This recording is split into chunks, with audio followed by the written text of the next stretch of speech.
think about when you're born into a fire. Let them burn it out. Sell them to the richest buyer.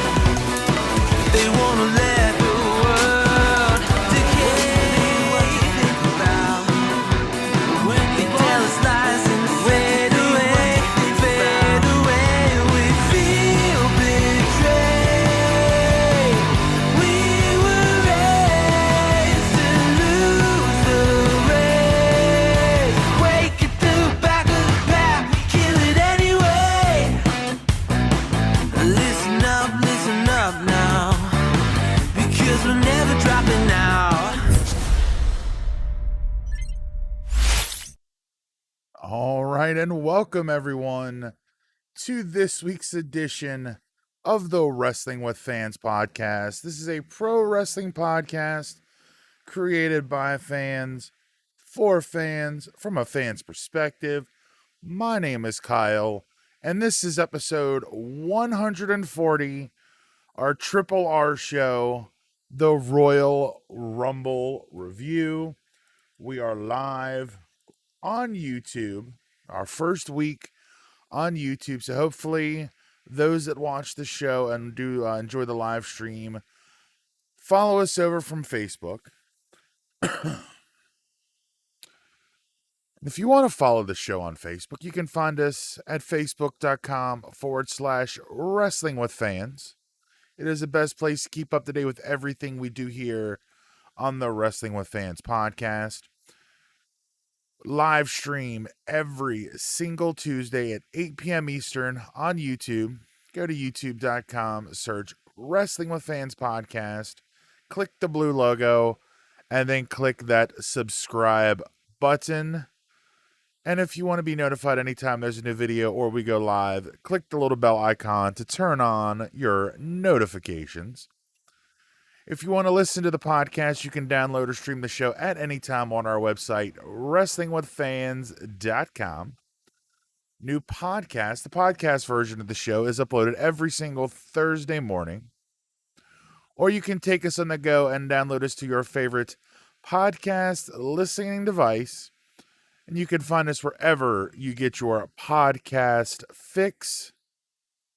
Apple, Google, Stitcher, iHeartRadio, Spotify. You can find Wrestling with Fans podcast.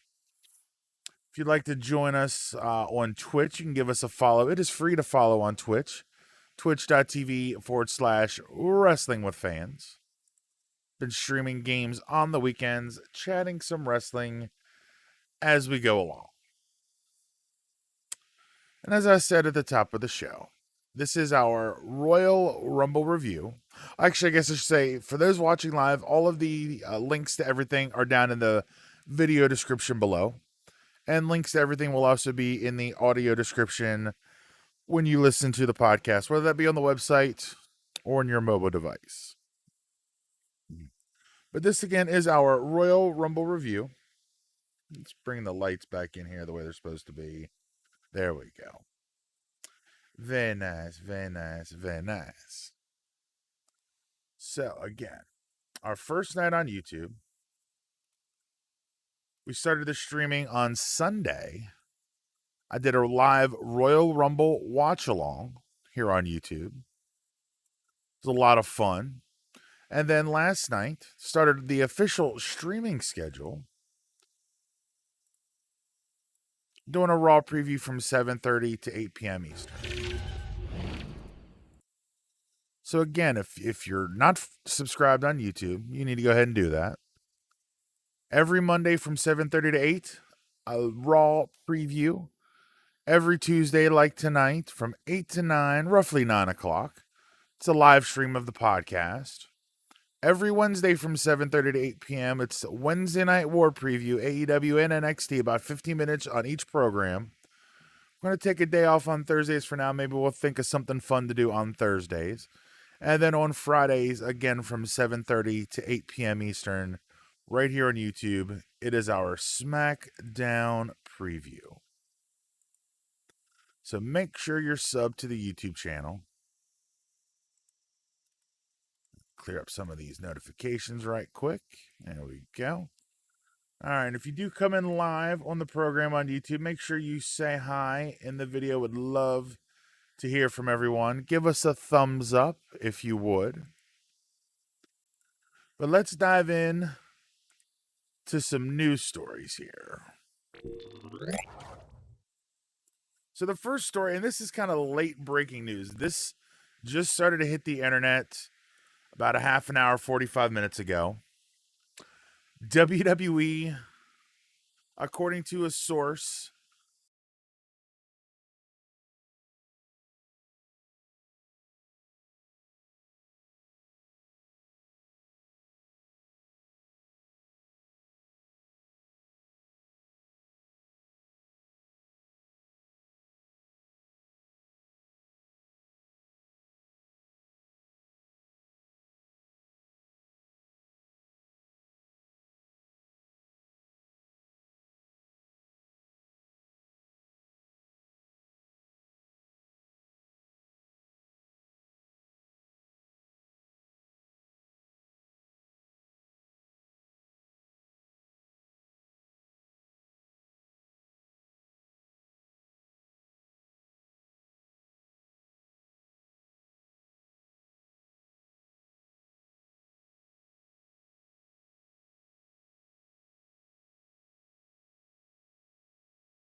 okay.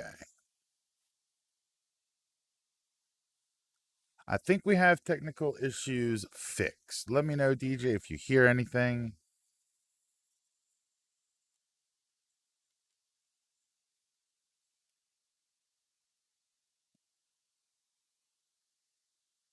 think we should be good going forward. Man, I swear every time I try to do so, switch things up here, it's always something technical, just having to restart stuff. I guess I need to just completely restart everything before going. Let me start the whole show over since, everything's kind of been a wash. So, welcome everyone to this week's edition of the Wrestling with Fans podcast. We're a pro wrestling podcast created by fans for fans from a fan's perspective. My name is Kyle. This is episode 140, our Triple R show, the Royal Rumble review. I love this show. We're going to talk about the Royal Rumble. We'll touch briefly on Monday Night Raw. Got a couple news stories to hit. And before we jump in, let me just remind everybody the best place to follow this show is facebook.com/wrestling with fans. Hulk, smash that like button to keep up to date with everything going on here at Wrestling with Fans. If you want to join us for the live stream, we live stream every single Tuesday at 8 p.m. Eastern on our YouTube channel. And you can find us at youtube.com. Just search Wrestling with Fans Podcast. Click the blue logo and then click that subscribe button. And if you want to be notified anytime we post a new video or anytime we go live, click the little bell icon to turn on notifications. The live streams are every Tuesday at 8 p.m. Eastern, and then you can listen to the show, download or stream it at any time on our website, wrestlingwithfans.com. New podcast, the audio version, is posted every single Thursday morning around 6 a.m. Or you can take us on the go and download us to your favorite podcast listening device. You can get us wherever you find your podcasts: Apple, Google, Spotify, Stitcher, iHeartRadio. The Wrestling with Fans podcast is on there. Also, twitch.tv/wrestling with fans. Do some game streams on the weekends. So if you're a fan of gaming and stuff like that, you can follow me over on Twitch. It is free to follow on Twitch, just like it is free to sub here on YouTube. Thanks, DJ in the chat, for letting me know the technical issues. And thanks again for joining me last night. Every Monday, Wednesday, Friday from 7:30 to 8 p.m. Eastern, doing a little preview for Raw on Monday, AEW and NXT on Wednesday, and SmackDown on Friday. Then, of course, the main show on Tuesdays. Thursday's the night off for now, but maybe we'll come up with something fun to do on Thursdays down the line. So back to the news story that I started to talk about before realizing that there was no audio coming through. Lars Sullivan is no longer with WWE. It was reported probably about an hour ago, maybe 2 hours ago or so. We'll be here tomorrow, Friday, though. Well, thank you for joining in tonight, DJ, and thanks again for being in last night. PW Insider is reporting that Lars Sullivan was quietly released last month. The news has since been confirmed by WWE. Sullivan was with the company since 2013, spent several years training and developmental before debuting for NXT in 2017. He made his main roster debut at April 20 of 19, the night after WrestleMania 36, attacking Kurt Angle. And then a lot of his past surfaced. Some inappropriate comments made on message boards and forums from around 2012. And then some new issues surfacing last year via Instagram. Sullivan did come back to the company in October of last year on the draft, appearing for a couple weeks before quietly disappearing once again. So Lars Sullivan gone from WWE. And speaking of gone from WWE, let me pull the article up here. Shane McMahon is no longer part of WWE management.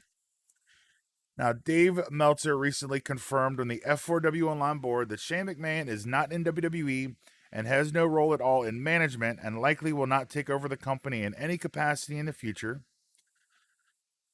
Shane was last seen at Survivor Series last year during The Undertaker's retirement ceremony.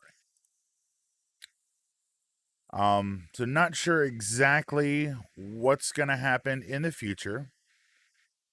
But Shane McMahon, no longer part of WWE management. And speaking of the McMahons, Vince McMahon was not at the Royal Rumble this past Sunday. This is a report from Wrestling Inc. Vince was absent from last night's pay-per-view, and while there's no word on why he wasn't there, recently his brother Roderick had passed away, and he had missed the following week's TV after the passing of his brother. Vince was said to still be, quote, very involved, unquote, throughout the day via telephone. This is coming according to Ringside News. Vince was on the phone with key people in the gorilla position during the entirety of the pay-per-view. The production was led by Kevin Dunn. Bruce Pritchard led the creative team, and Triple H actually ran the show itself. Now, as far as the agents go, now this is going to kind of play in to the Rumble review that we'll get into here in a few minutes, but I think it's kind of interesting to note, and I'll go and read it while I have the article pulled up. The agents responsible for certain matches.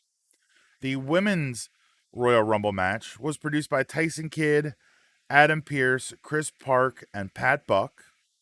The men's match was produced by Shane McMahon, Jason Jordan, and Jamie Noble. And Chris Park, for those of you who don't know, is formerly known as Abyss from TNA. So he's now working backstage in WWE.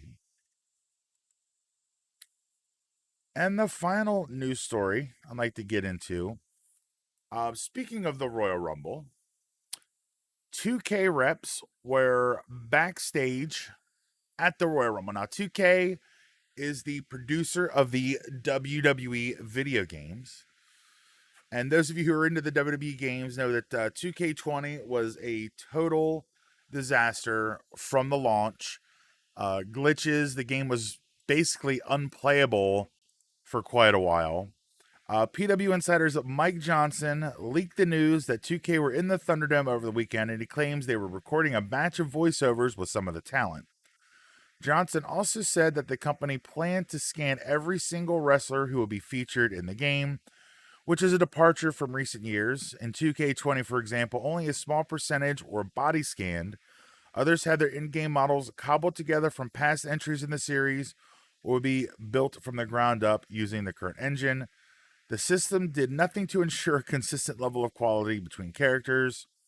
2K are obviously taking the next game very seriously, as they should. Again, this really is a make or break for them as the chief dev team working on WWE titles.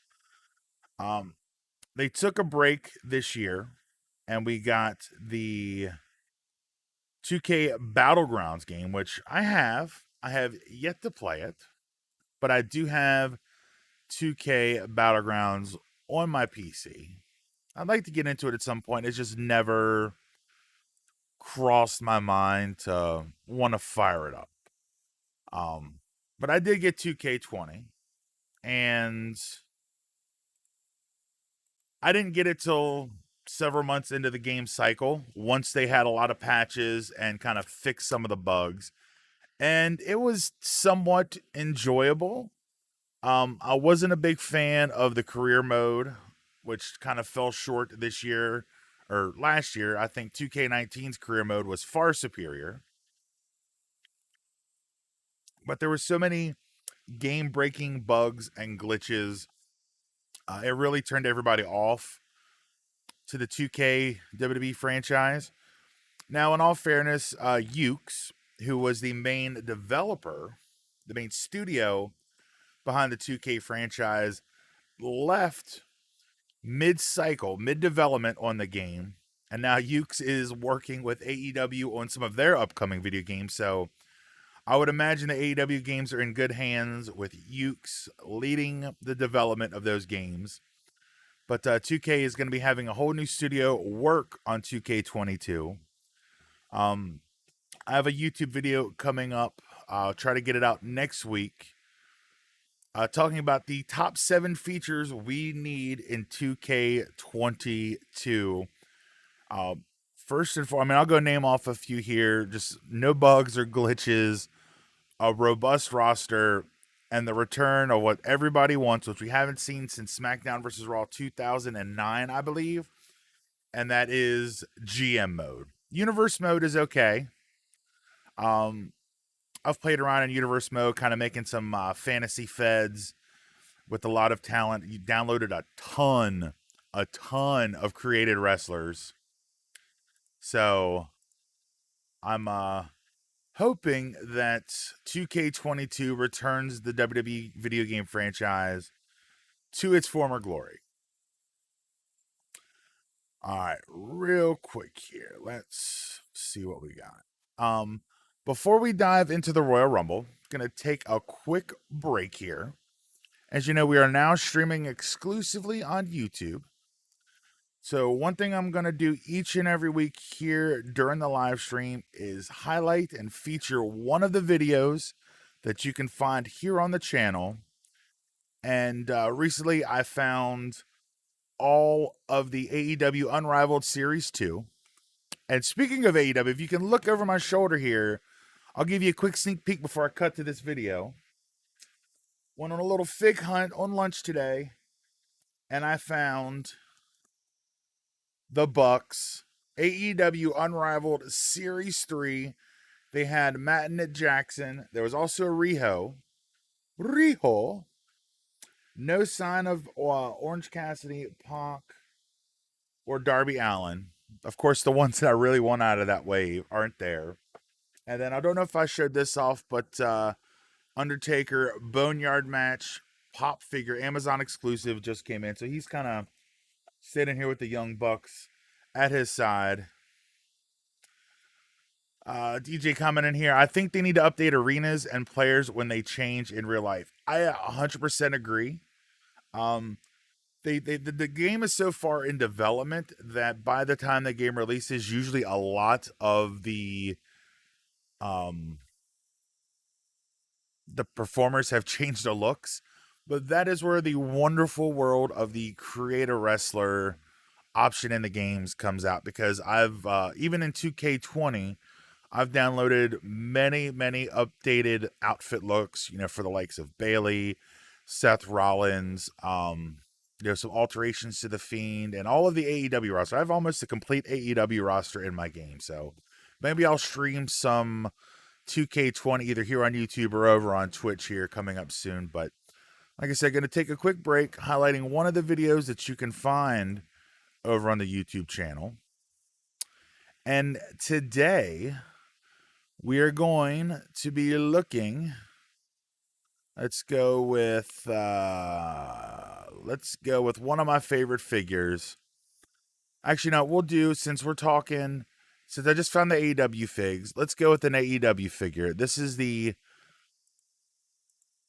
AEW unboxing, and we're going to cut to it right now. I'll be back in just a few minutes. I hope you guys enjoy the video, and I'll see you in a minute.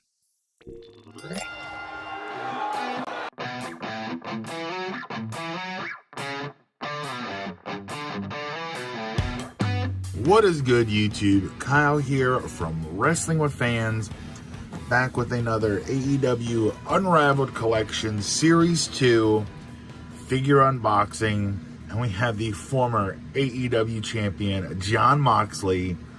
We got Big Mox here.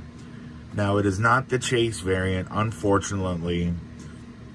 I was lucky enough to find all of Series 2 at the same time. I'm not one of the lucky that I found the Chase variant. Have you found the Chase? Let me know down in the comments below. I'd love to know if any of the subscribers or people that see this video have been lucky enough to find that Chase variant. But I kind of like this one better because it does come with the AEW Championship belt. So all is not lost. But let's take a look. Again, I say it in every AEW figure unboxing video. These packages are absolutely amazing. I love the packaging that they decided to put these figures in. You can see Mox there on the front, AEW on the side, AEW over here, Moxley, number 10 in the series. Again, if you put them on a bookshelf, kind of side by side, stacking them up, it's great because you got the little picture here to let you know who it is. Go here on the back, Dustin Rhodes, the Lucha Brothers, Ray Phoenix and Pentagon Jr., Hangman Adam Page, MJF, who's the other Chase variant in this wave. Got the picture here from AEW Revolution, February 29th, 2020, from Chicago, Illinois. Mox capturing the AEW Championship. Love the signature. Again, these packages are just amazing. Absolutely love them. But since it's not a chase, you know how we do here on the channel. We're gonna let him breathe. We're gonna crack him open. Get a closer look here.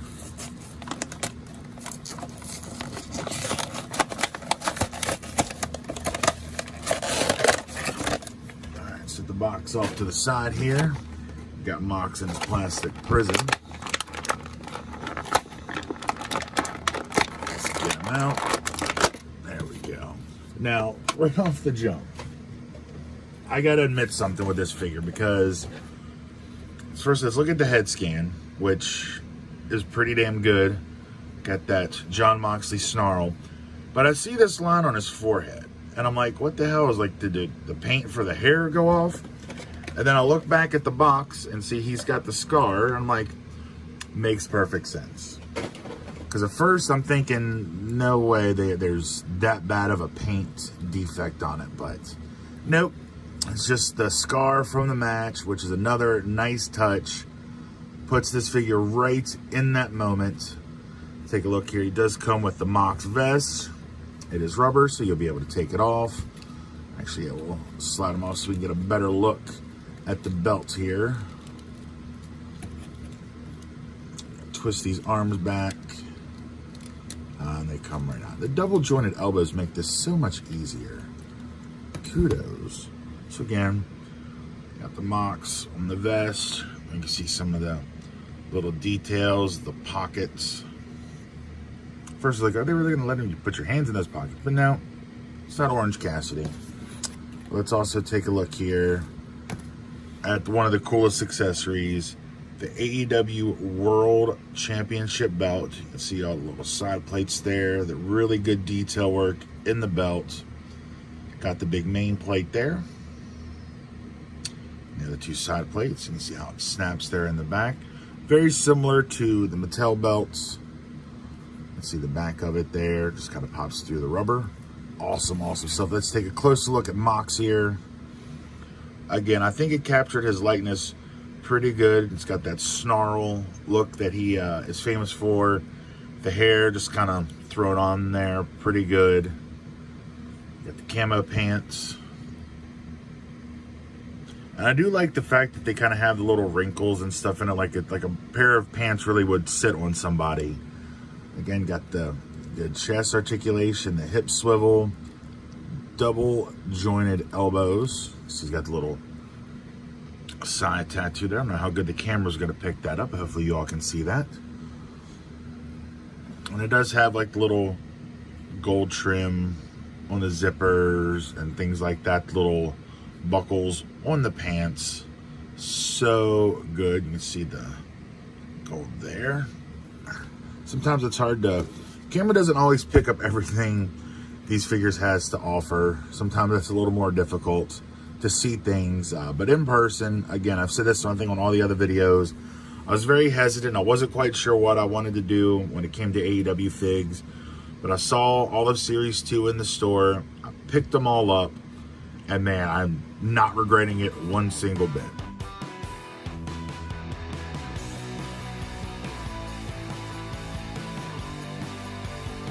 All right, guys, there you have it. Jon Moxley, AEW Unrivaled Series 2.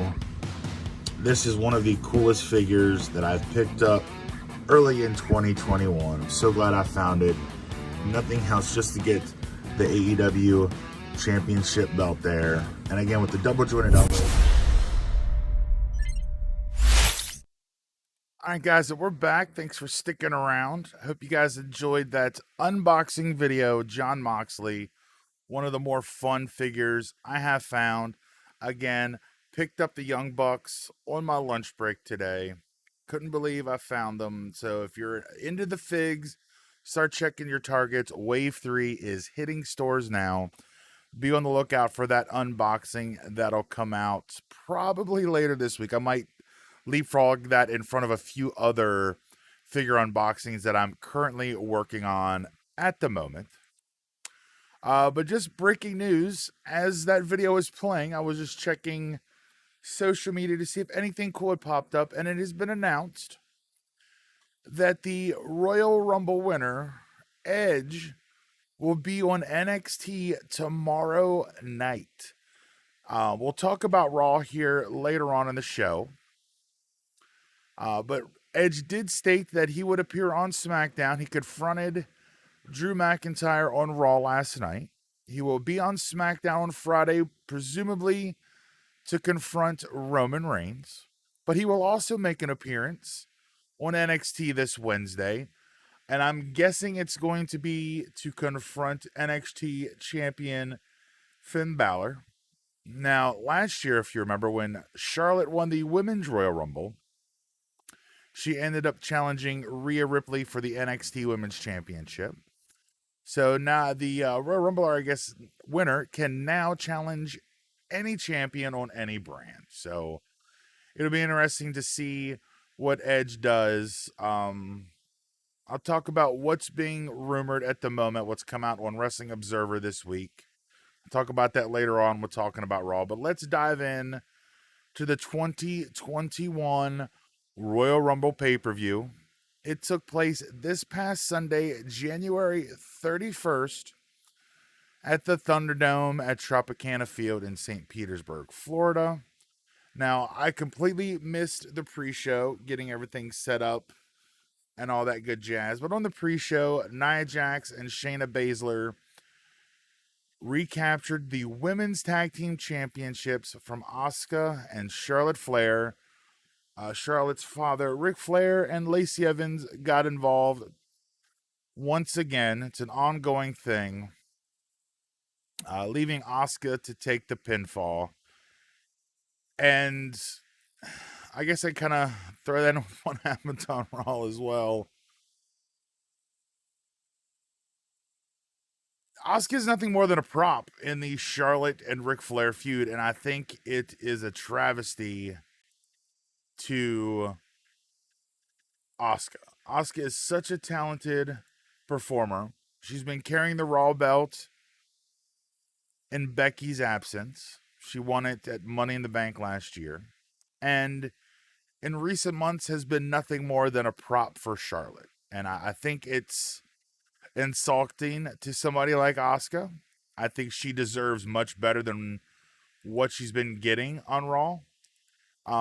Instead of her giving her her own unique storyline, they're just kind of using her in a prop for Charlotte's return, and it just kind of pisses me off. But we'll talk about that more in depth later on. We open the pay-per-view proper with the WWE Championship match. Drew McIntyre defeating Goldberg in 2 minutes and 32 seconds. And I've got to say, that was the longest 2.5 minutes of my life. This is just your typical modern day Goldberg match. It's like a match in WWE 2K with unlimited finishers turned on. Because Goldberg hit a few things of offense: spear, jackhammer, Drew kicks out. Then Drew comes back. His unlimited finisher button is being mashed, eventually picking up the win. And, well, yeah, just kind of one of those things. I don't know what they're going to do with Goldberg going forward, but after Raw, it seems that Drew's next opponent is going to be Sheamus. We'll touch on that later on. DJ chiming in, that match was so wasted, it has so much potential. It really did. But I think with Goldberg being in his 50s, he is very limited. Goldberg's going to pop a number because he's Goldberg. He's one of the biggest stars in wrestling history. He was arguably the biggest star during the wrestling boom period of the late 90s. He had the 173-0 streak in WCW, defeating Hulk Hogan, I want to say it was like June 6th in the Georgia Dome capturing the WCW Championship, went on a great run. One of the most over superstars in professional wrestling history. But again, at his age, he's limited. And I guess they're doing the best they can. I mean, if you go back to last year's WrestleMania with Goldberg and Braun Strowman, it was a match very similar. It's like the finisher cheat, unlimited finisher cheat is unlocked, and they're really only doing, I guess, what they can with him. I don't think you can really get much more out of this Goldberg. And just for the record, he is 54 years old. Still in tremendous shape. He is still built like a brick shit house.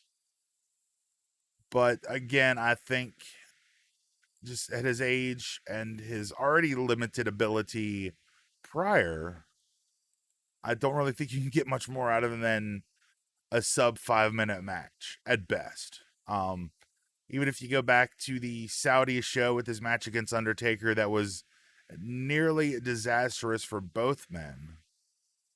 Almost dropping Undertaker on his head in an attempted jackhammer. I know that maybe the climate and the situation at that match in Saudi was a little less than optimal, but still, even then, it was just bad all around. But I'm sure Goldberg will be a part of WrestleMania in some capacity in a high profile match against someone. Well, I guess we'll wait and see what happens. Following that, we got the SmackDown Women's Championship. Sasha Banks defeating Carmella by submission in about 10.5 minutes. Very solid match between the two of them. Very solid match. The one thing that I want to bring up that I thought was kind of odd is it was the spot where Sasha throws Carmella out of the ring. Or was that? I'm trying to think if I remembered. Yeah, where Reginald ends up getting ejected from the match. I think he caught he caught Sasha. That's what I'm getting a little confused. I've got notes and they're all over the place. He caught Sasha, didn't put her down right away, and then the ref just kind of kicks him out, even though he didn't really do anything wrong. He just happened to be in the wrong place at the wrong time. Felt was kind of weird. Banks wins by applying the bank statement. Carmella tapping. I don't know what they're gonna do with Carmella going forward. She, had this, all the vignettes for her return, and has now lost 2 consecutive matches to Sasha Banks. So I don't know where they go from here with Carmella. DJS Cena returned for Mania. Yeah, I guess I could talk about that real quick. John Cena has come out and said, I think it was yesterday or earlier today, that he is not going to be at WrestleMania this year. Currently, he is off filming. Let's see. Here, this is an article from Sports Illustrated. Here it is. I got Sports Illustrated. It's too many damn pop-ups. He is currently in Vancouver filming Peacemaker, which is an upcoming series for HBO Max. And he goes on to say here in this interview with Sports Illustrated, given the quarantine regulations, if I were to leave Canada upon return, I would have to quarantine for another 2 weeks. Essentially, that would shut production down. Strictly based on the letter of the law right now, there's no logistical way I can be there. We film now until July. Now, wrestling obviously is a work, and they love to work the fans, so I wouldn't leave it out of the realm of possibility. However, it does not seem very likely that John Cena will be back in time for WrestleMania, which is unfortunate. Back to the Rumble. Up next, we have the Women's Royal Rumble match, which was won by Bianca Belair, who eliminated Rhea Ripley at the end. The total match time was 58 minutes and 50 seconds. Bianca entering in at number 3, lasting 56 minutes and 52 seconds. Amazing performance by Bianca throughout the entirety of the Royal Rumble. Now we'll go over a few stats here. The longest time in the ring other than Bianca was Naomi, who entered in at number 2, lasting 47 minutes and 39 seconds. Shayna Baszler clocking in at 41:46. And Rhea Ripley, who was the last person eliminated, lasting 39:06. The match started with Naomi at number 2 and Bayley entering in at number 1. Bayley lasting 29 minutes and 8 seconds. So just for some clarity, 1, 2, 3, 4, 5, 6 women lasting basically 30 minutes or longer. The shortest time in the Rumble was Carmella at a mere 47 seconds, followed by Alexa Bliss at 1:02, Alicia Fox at 1:48, and Ember Moon at 1:51. Natalya, the number 30 entrant, and she earned that honor by defeating Tamina on Backstage this past Saturday night, lasting a mere 2 minutes. Now for eliminations. Rhea Ripley topped all competitors with 7 eliminations, followed up with Shayna Baszler with 6, Nia Jax and Bianca Belair with 4 apiece, and tied behind them with 12 other women with 1 elimination each. This is one of the better women's Royal Rumble matches. The fact that you had Bayley lasting about half the match, being eliminated 12th overall. Naomi, entering in at number 2, starting the match off going 47 and a half minutes. And then your winner, Bianca, coming in at number 3 and lasting almost 57 minutes into the match. So several women running the distance there. Now, as far as entrance of the unannounced participants, we had some NXT representation in the Rumble. Shotzi Blackheart entering in at number 5, lasting 3 minutes and 46 seconds. Toni Storm coming in at number 7, lasting 11 minutes and 21 seconds. Santana Garrett coming in at number 12, lasting 4.5 minutes. The aforementioned Rhea Ripley entering at number 14, lasting 39:06. And then also Dakota Kai entering 23rd, lasting 2 minutes and 6 seconds. And I already spoke about Ember Moon entering 28, lasting a mere 1:51. Also had some legends returning. Jillian Hall making a surprise return to the company, entering in at number 8, lasting 8 minutes and 3 seconds. Now, I guess we got to jump back for a sec. Billie Kay entered it at number 4 and then immediately went to the commentators table. And then over the next few participants, she would walk out with her headshot and resume. And finally, after a few times being turned down, Jillian Hall accepted the offer. So for the short time, we did have Billy and Jilly as a team in the Royal Rumble. Also making her return, one of my favorite female wrestlers, Victoria, making her return to the company, entering in at number 10, lasting 7 minutes and 15 seconds. Really good to see her back. And then also returning was Alicia Fox, entering in at number 21, lasting a mere minute 48. Now, during the Women's Royal Rumble, we did have an interruption by the 24/7 champion, R-Truth, who ran in, mistaking it. He said, wrong Rumble, wrong Rumble. Then during the match, Alicia Fox ended up pinning R-Truth to capture the 24/7 championship during the Women's Royal Rumble match. So during the women's match, we have a 24/7 title switch.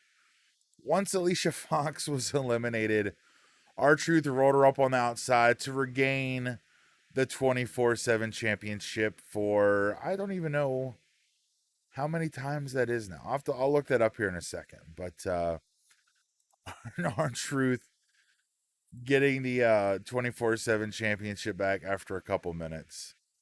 Trying to think of some other cool spots here. Oh, there was this stuff with Bianca and Naomi and their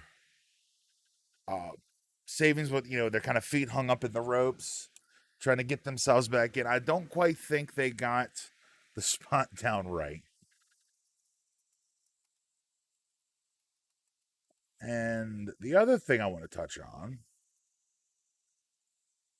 is the image that's out there. I'm going to see if I can pull it up real quick because I forgot to grab it earlier. But there's an image out there, and if I find it, I'll put it up on this screen. A spot where Rhea and Bianca are kind of skinning the cat on the outside of the ring, and it appears in the still image that both of Bianca's feet hit the floor. Now, one of them definitely is touching the floor. The other one, based on the angle and the freeze frame, it's hard to really tell, but it does kind of look like Bianca's feet accidentally touched the floor in this spot. The refs obviously did not call her out of the match, and she, again, would go on to win. The other thing that I enjoyed about the match, and the WWE's been doing this a lot lately in their Rumble matches, you get down to the final 3 or 4. And this year, the final 4 was Natalya, Charlotte, Rhea, and Bianca. And then you get to the final 3. You have Charlotte, who won last year's Rumble, who I love Charlotte, don't get me wrong, but since her return has kind of interjected herself into a little bit of everything. And her run last year in NXT as the NXT Women's Champion did absolutely no good for nobody. She didn't put anybody over in NXT. When she lost the NXT Women's Championship, she wasn't involved in the pinfall. And when you get down to the final 3, I know there's probably a lot of people out there, including myself, who thought, here we go again. Charlotte, they're going to put Charlotte over. And that's how they'll break up her and Asuka. Blah, blah, blah. Well, then Rhea and Bianca toss Charlotte out. And I think the collective internet wrestling community had a sigh of relief and rejoiced that Charlotte Flair would not be winning back-to-back Rumbles. And then you had a really good exchange between Rhea and Bianca there at the end. Bianca ultimately throwing Rhea out. Awesome Women's Rumble match. Great Women's Rumble match. The other thing I'd like to point out that I thought was really good is we finally got a little bit of payoff from the whole Shayna Baszler, Nia Jax, and Lana storyline that took place throughout last fall. And Nia ended up being eliminated by Lana. Nia charged at Lana. Lana ducked, pulling down the top rope. Nia went flying over. It wasn't a physical elimination, but she outsmarted Nia, eliminating her from the match. So we got a little bit of payback finally for Lana, because there, if you remember, I think it was 10 or 11 straight weeks she was being put through a table on Raw. So it's good to see that. And then we'll touch, this is going to continue on Monday Night Raw, but we'll touch on that here in a few minutes. Up next during the Rumble, we have the Blue Universal title match. It was a last man standing match between the Tribal Chief, the head of the table, Roman Reigns, successfully defending the title against Kevin Owens in 24 minutes and 54 seconds. Now, this match, I loved it. It went everywhere. It battled up on the risers containing the Thunderdome screens. And I just got to say, watching those guys up there on those risers really gives you a new perspective on just how massive the Thunderdome is. Obviously, you know, it's going to be a pretty good size, but you just, until they were up there fighting in between the video walls, it didn't really hit me just how massive this Thunderdome setup was. And I think it's really awesome that they use that as part of the match. They also went backstage behind everything, which was kind of cool, including a spot where Roman Reigns runs over Kevin Owens in a freaking golf cart, which of course led all of the internet to be up in arms that they copied AEW from the Stadium Stampede match, which they copied, and I can't remember who it was. I saw something on it where they did something similar with, well, they even did it with Austin. Stone Cold being run over by Rikishi in a car. They did it again in the 70s, I think, involving Jerry Lawler and someone. Someone can fact check me on that one, but I remember hearing about that. But I guess I saw people making the correlation that people that do the stunner have a thing about getting run over by Samoans. You know, Steve Austin getting run over by Rikishi, Roman Reigns running over Kevin Owens. And just to make the ultimate correlation, I'm going to go on a limb and say Roman Reigns, he did it for The Rock. And if you get that reference, you get that reference. If not, I can't help you. But awesome match until the finish. Now, if you joined me on the live stream during the Rumble, I was talking about the botched finish of the Last Man Standing match, where I thought was a pretty cool spot. Roman Reigns pulled out some handcuffs. Kevin Owens got a hold of him and ended up handcuffing him to a lighting trellis at the very bottom, basically forcing Roman on the ground, not being able to get to his feet. But as the first referee was about to reach the 10 count, Roman grabbed the ref and pulling him into one of the other lightning trellises, knocking him unconscious. He gave the key to Paul Heyman, and then Paul spent a good 4 or 5 minutes trying to uncuff Roman, was unable to get it to work. So when a second referee appears, he gets to like 5 or 6 and then just kind of stops counting. No, refs are told to call the match as if it were a 100% shoot, but unfortunately, it seems like they had to kind of call an audible. And I was listening to clips from Wrestling Observer Radio with Brian Alvarez, and he was talking about how I think that the handcuffs were flipped and Paul couldn't get the key to the right side because it was on, the lock was on the back side and he couldn't get to it, but I don't know why he just couldn't uncuff the other side.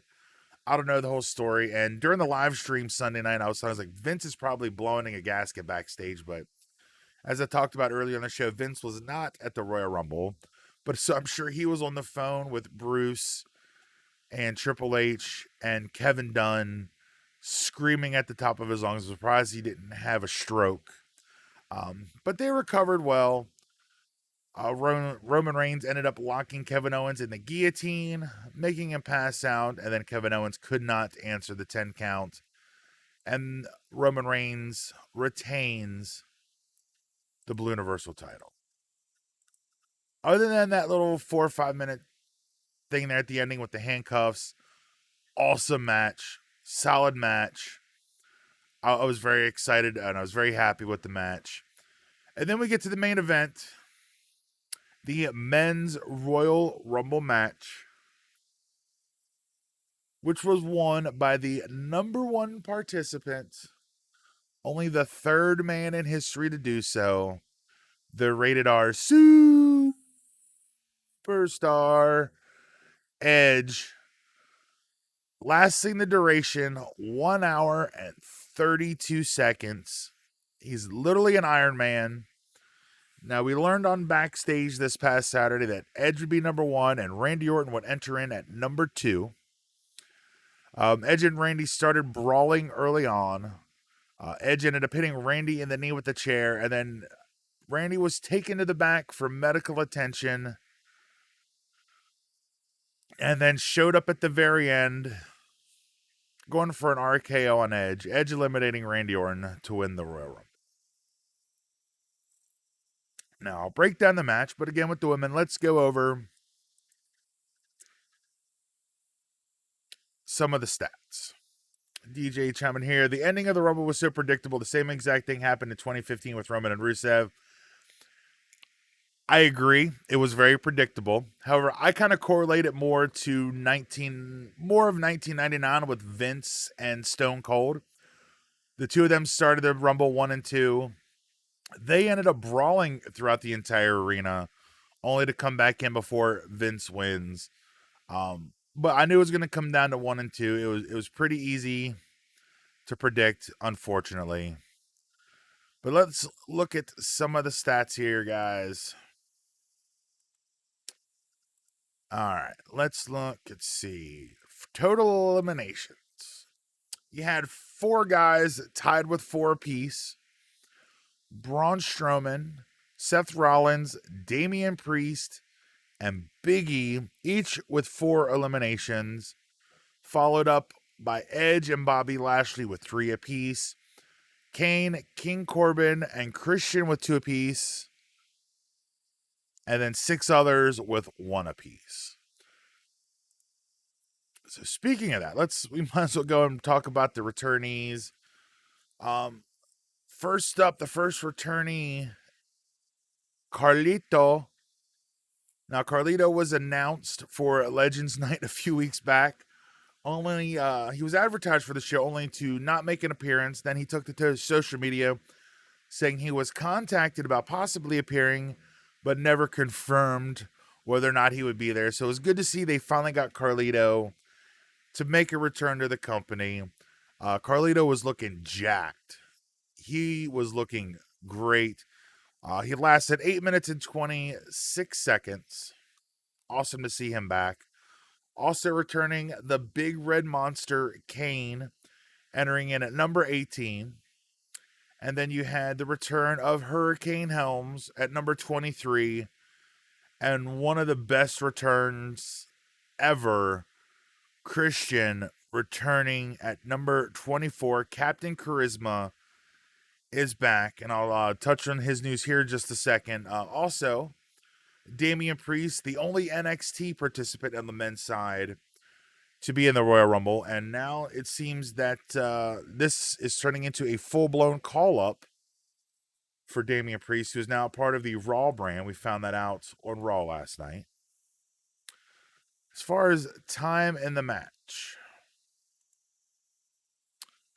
obviously you have Edge and Randy Orton running the distance. Even though Randy Orton was only in the match maybe like 3 minutes total. Edge lasting, going the full distance, 1 hour and 32 seconds. Then you have Matt Riddle with a much better performance in this year's Royal Rumble, entering in at number 16 and lasting 31 minutes and 17 seconds. Then you had Big E at 29:45, Daniel Bryan at 28:50, Shinsuke Nakamura at 22:01, and Dolph Ziggler at 20 minutes and 30 seconds. Let's see here. There we go. I don't think this was quite as good as last year's Rumble, in my personal opinion. This year's Rumble was great. Carlito making his return, Damian Priest getting a good time to shine. Daniel Bryan having a long run in the Rumble. Matt Riddle with a good performance in the Rumble. But seeing Christian return. Now, Christian's last match, I believe, was in 2014. I think it was 2014. He was set to face Big E for the Intercontinental Championship, but due to concussion issues, was forced to retire. And now, according to Dave Meltzer, I think he's the one who's reporting it, but Christian was cleared to return to competition last week quietly. Not a lot of fanfare about it, with being a surprise entrant. You did have the awesome hug between Edge and Christian. Now, when Christian was making his entrance, they did cut to Edge a couple times, and he's kind of got this smile on his face, like, "Oh, my best friend's here, my tag team partner, my brother's here." Awesome moment. However, we did not get, and I'm still kind of pissed off about this, we did not get, for those with the benefit of flash photography, we did not get a 5-second pose. That is what I wanted to see, but we didn't get it. But with Christian being cleared to return, I hope they have to do it at least once while both of them are active on the roster. They've got to do some kind of tag match with the 5-second pose just for nostalgia's sake. We have to see it. I think if they don't do it, they're doing the fans a disservice. But also, Big E took to Twitter, I think, after the Rumble, kind of teasing the fact that Christian never got that Intercontinental Championship match. And it just so happens that in 2021, Big E is once again the Intercontinental Champion.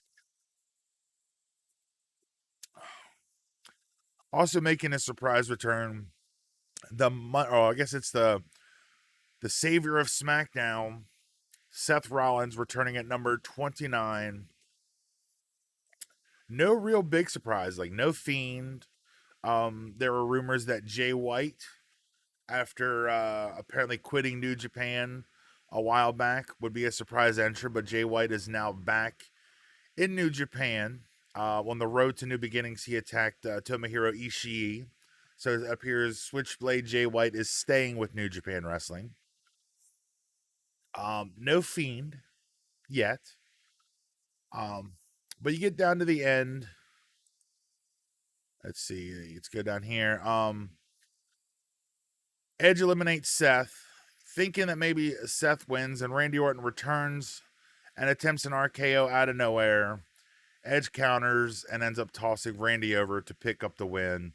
Again, it was a solid Rumble. I enjoyed last year's better. I ranted and raved about last year's Men's Royal Rumble match. This is up there.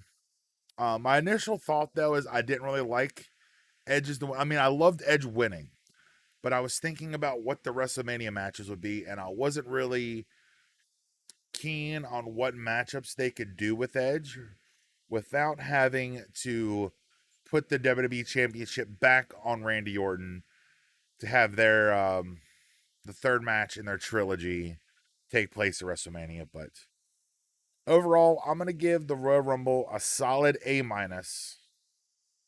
The lowest point was definitely the McIntyre Goldberg match. Bianca winning and then that promo she cut after winning the Rumble was absolutely amazing. Lots of emotion. It was so good to see. Kudos to Bianca Belair. And again, if you haven't watched, I think it's called Proving Ground on the network. It's where they put all of the NXT trainees. I think it's from 2018. I think is when they brought that up. Let me look that up real quick. But while I'm looking that up, she was just an absolute monster. They put them through all these workouts. Let's see if I can find where it's at. It was kind of like a combine. Oh, it's WWE Breaking Ground. Nope, that's not it. I'm trying to think of what it was called. I'll look that up and see if I can't find it. But it was on NXT. Let's see if we can find it here. NXT wasn't TV. It's original. It's hard to tell, but I'll find it, and when I find it, I'll make sure I link it in the next podcast. I'll do a little research on it, but it was crazy that she was just dominating all these. It was kind of like a CrossFit competition with all the NXT superstars, and she just absolutely dominated everybody. And I remember watching it that day and just thinking, "Holy shit, this is one bad bitch." And she's gonna be something, and she will, and it ends up turning out now she's winning the Royal Rumble. So, again, overall, I give the Royal Rumble a solid A minus. Other than the WWE Championship match, every other match on the card was absolutely amazing. And a little botch at the end of the Universal title match. But, we can kind of, other than that, that match was great too. So, solid match or solid night of wrestling. But real quick, let's talk about Monday Night Raw real quick because I did get a little bit of a late start because some technical difficulties. We're closing in on an hour. I want to wrap this show up pretty quick. Running down Raw real quick, we had the rematch between Lashley and Matt Riddle. Matt Riddle winning via DQ because Lashley had the full Nelson locked on. Riddle was on the apron. Lashley was in the ring. He wouldn't release the hold. Gets DQ'd less than a minute and a half in. We did have Xavier Woods and Mustafa Ali in a match with a returning Kofi Kingston, who's not yet cleared to return to competition, but he was back on Raw. Damian Priest defeating The Miz. I don't know why it's listed here as The Miz defeating Damian Priest because it was actually the other way around. You had the segment with Bad Bunny. I forgot about talking about Bad Bunny in the Rumble, but we'll just skip over that. But following up on the Lana situation, Lana and Naomi won a three-way match against Asuka and Charlotte and Dana Brooke and Mandy Rose. Lana and Naomi will now get a title shot against Nia Jax and Shayna Baszler. Carlito team with Jeff Hardy defeat Elias and Jackson Riker. Alexa defeated Nikki Cross. And in the main event, in that third match in their trilogy, Edge defeats Randy Orton after some interference, or a distraction, I should say, from Alexa Bliss. Raw was kind of okay, but again, Asuka is used as a prop in the Charlotte, Rick, and Lacey storyline, which I am not a fan of. I really hope they have something big planned for Asuka for Mania. Otherwise, I don't know what you do with her. But we're going to end the show there. We're going to wrap up the podcast right there after Raw. Before I go, let me just remind everybody, the best place to follow the show is Facebook, facebook.com/wrestling with fans. Hulk, smash that like button to keep up to date with everything we do here on the podcast. We are now live streaming on YouTube, still every Tuesday night at 8 p.m. Eastern, but now on our YouTube channel. Go to youtube.com, search Wrestling with Fans Podcast, click the blue logo, and then click that subscribe button. And if you want to be notified anytime we post a new video, click the little bell icon to turn on notifications. If you missed the live stream, you can download or stream our shows at any time over at WrestlingWithFans.com. New audio shows are posted every single Thursday morning. Or you can take us on the go and download us to your favorite podcast listening device. You can find us wherever you get your podcast fix, whether that be Apple, Google, Spotify, Stitcher, iHeartRadio. If you use RSS Reader, there's links to that. If you want to follow me on Twitch, twitch.tv/Wrestling with Fans. Streaming some Call of Duty over the weekend for a little while. It was pretty fun. Trying to grind out the last few levels of the Battle Pass in Season 1 before Season 2 drops in a couple weeks. Got some new maps dropping this Thursday, including the new Zombies map. So, thumbs up if you're excited for the Black Ops Cold War update. And finally, if you want to get some merch, which I completely forgot to set that up, so I'll have to bring that in soon. I completely forgot to set that up while getting ready for tonight's show. But we got some new merch dropping with the new logo. You can find that over at WrestlingWithFans.com/shop. Links to all that are in the video description of this video. And they are also available in the notes of the audio version of the podcast as well. The last thing I'll bring up before I close out, just as a reminder, the new streaming schedule, which started this week. Shout out to DJ who joined me last night for my Raw preview and who was in here in the chat again tonight. Thanks for joining, my friend. Every Monday from 7:30 to 8 p.m. Eastern, doing a little Raw preview before Monday Night Raw goes live. Tuesdays from 8 to 9, roughly 9 p.m. Eastern, which is what we're doing right now, live streaming the podcast. I will be back tomorrow night on Wednesday for our Wednesday Night War preview for AEW and NXT. Really excited for tomorrow's live stream. Thursday, going to take a little break ski. And then Friday from 7:30 to 8 p.m. Eastern, right here on YouTube, previewing SmackDown on Fox. So make sure you follow the show on social media, subscribe to us on YouTube, come join the chat. I know Jen has been watching off and on, so hi, honey. Thank you for watching live. She texted me during the video break, tell me the show is going well. So thank you, dear, for that. And again, be on the lookout for the unboxing videos for these bad boys right here. The Young Bucks, AEW Unrivaled Series 3. Again, I did a little fic hunt on my lunch break today. I just had a hunch. It's like, I need to go to Target. Need to go to Target. And there they were, the Young Bucks. And Riho. I didn't pick up the Riho because, to be perfectly honest, that figure looks like garbage. See you Friday. Thanks, DJ. Hope to see you on Friday too, my friend. Thanks for hopping in and chatting with me. It's always nice to do the podcast because I can talk for hours on my own. But when I got someone in the chat to join in, to chime in with some comments and give their thoughts, it's always nice to bounce things back and forth. So appreciate you for joining me, DJ. Thank you so much. And thanks to all the new subscribers we have to the YouTube channel. I know I pushed for weeks and weeks just to hit that 25 mark. And since been doing the live streaming, we are now up to 28 subscribers. So we've passed that 25 mark, closing in on 30. So thank you guys, everybody who's been subbing to the channel in the last week or so. Thank you so much. Now the goal is to get to 100. Well, actually, first we're going to get to 50. We're going to grind to 50, and then it's to 100 so I can get the custom URL, and then it's to 1,000 so we can monetize this bad boy. But baby steps. The next big goal is 50 subs, which hopefully we'll get to very soon with this streaming schedule. Hopefully more people will join in and enjoy these videos. So thank you all so much for being a part of this. I've said it several times in the last couple weeks that I'm looking to make 2021 the best year for wrestling with fans. 2020 had some amazing download numbers. Several shows getting over 500 downloads, which for me is obscene. The most we were getting for a while was 40 or 50. Now we're getting hundreds of downloads every week.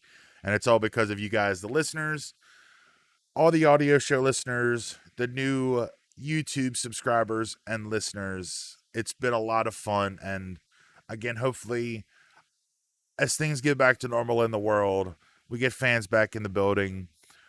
And the rest of the OG Wrestling with Fans crew gets back into wrestling. I'd like to get Bobby and Jason back on here. Maybe we'll get Jen on a show. Jen does join me for the watch-alongs that we're doing, and we do have a WrestleMania 3 watch-along to do. I know our super fan Nick had requested it a while back, but due to the holidays and some unforeseen things that have happened recently, we just haven't gotten to it yet. So we haven't forgotten about the WrestleMania 3 watch-along. Jen enjoys doing these watch-alongs with me. They're a lot of fun to sit down and watch old pay-per-view. So if there's something like that you want to see or hear from us, drop it in the comments below. Reach out to us on social media. Let us know what you want to see. We've done several pay-per-views and Raws, but the next one we do have to do is WrestleMania 3. So we've got to knock that one out sometime soon to take care of it, get it done for Nick, who's made several requests, and they're a lot of fun to do.